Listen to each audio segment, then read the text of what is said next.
Hello बच्चों, चलिए प्रश्न को देखते हैं। प्रश्न है, निम्नलिखित गुणधर्मों के संदर्भ में समूह 15 तथा 16 के तत्वों की तुलना कीजिए। इलेक्ट्रॉन लब्धि एंथैल्पी। देखिए बच्चों, यहाँ पर बात करें प्रश्न की मुख्य अवधारणा की।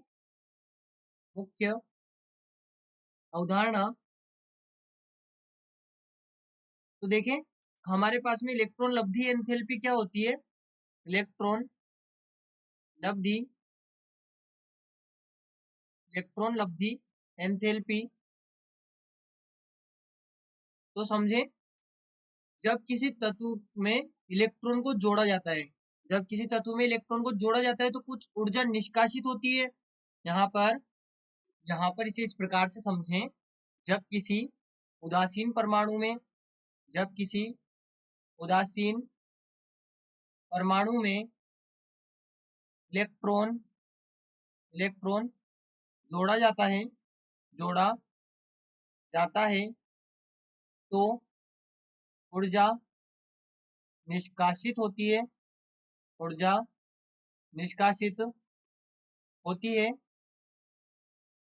जिसे इलेक्ट्रॉन जिसे इलेक्ट्रॉन लब्धि एंथैल्पी जिसे इलेक्ट्रॉन लब्धि एंथैल्पी कहा जाता है कहा जाता है।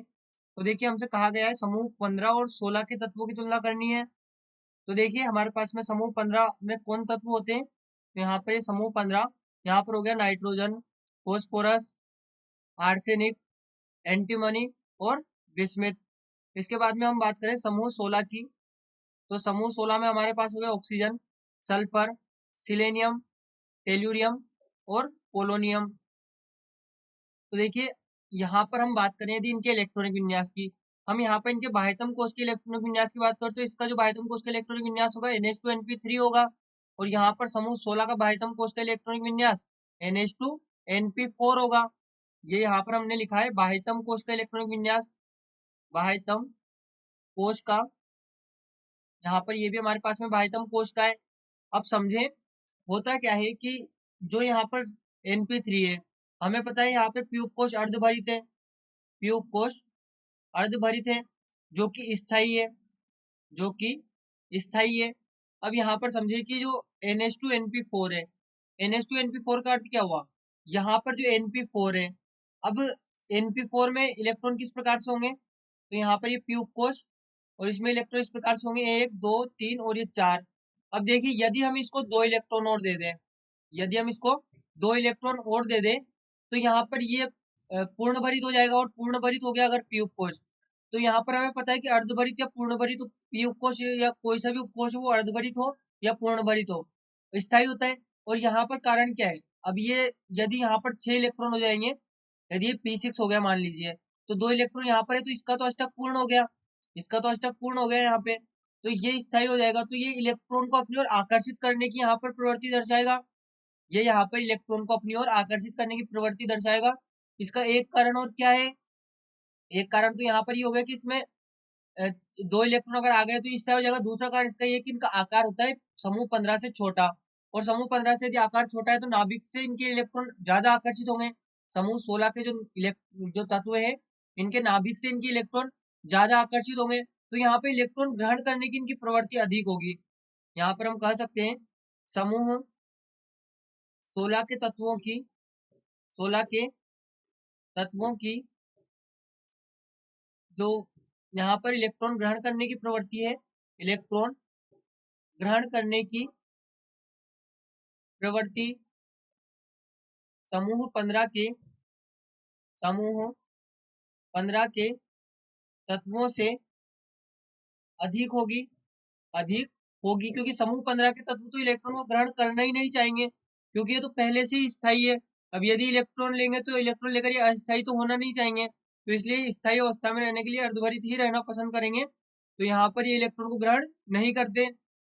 अब जब इलेक्ट्रॉन को ग्रहण नहीं करते, तो यहाँ पर जो इलेक्ट्रॉन लब्धि एंथैल्पी होती है, इलेक्ट्रॉन लब्धि, इसे इस प्रकार से लिखे, देखिए, इलेक्ट्रॉन लब्धि एंथैल्पी।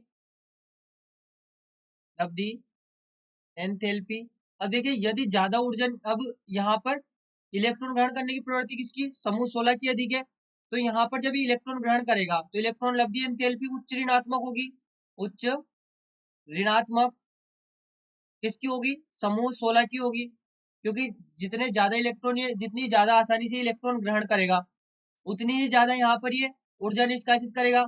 आसानी से इलेक्ट्रॉन ग्रहण करके अधिक ऊर्जा निष्कासित करेगा और अधिक ऊर्जा निष्कासित करेगा। तो ऋणात्मक हम क्यों कहते हैं? क्योंकि ऊर्जा का निष्कासन हो रहा है, और जितनी ज्यादा ऊर्जा निष्कासित होगी उतनी ज्यादा उच्च ऋणात्मक होती जाएगी। इसलिए हम कह सकते हैं कि इलेक्ट्रॉन लब्धि एंथैल्पी समूह 16 की उच्च ऋणात्मक होती है, क्योंकि इनकी इलेक्ट्रॉन ग्रहण करने की प्रवृत्ति बहुत ज्यादा होती है। ये आसानी से इलेक्ट्रॉन ग्रहण कर सकते हैं। तो ये हमारे प्रश्न का उत्तर है। जबकि समूह 15 के तत्व आसानी से इलेक्ट्रॉन ग्रहण नहीं करते, इसलिए इनकी जो इलेक्ट्रॉन लब्धि एंथैल्पी है कम ऋणात्मक इलेक्ट्रॉन लब्धि एंथैल्पी होती है। लगभग यूं मान लीजिए प्लस में भी चली जाती है कभी कभी, क्योंकि इलेक्ट्रॉन को देना ही नहीं चाहते। तो हम कह सकते हैं यहाँ पर कि बहुत कम, यहाँ पर ये ज्यादा सही रहेगा, बहुत कम ऋणात्मक लब्धि एंथैल्पी होती है। तो ये हमारे प्रश्न का उत्तर है। आशा करते हैं आपको प्रश्न समझ आया होगा। धन्यवाद।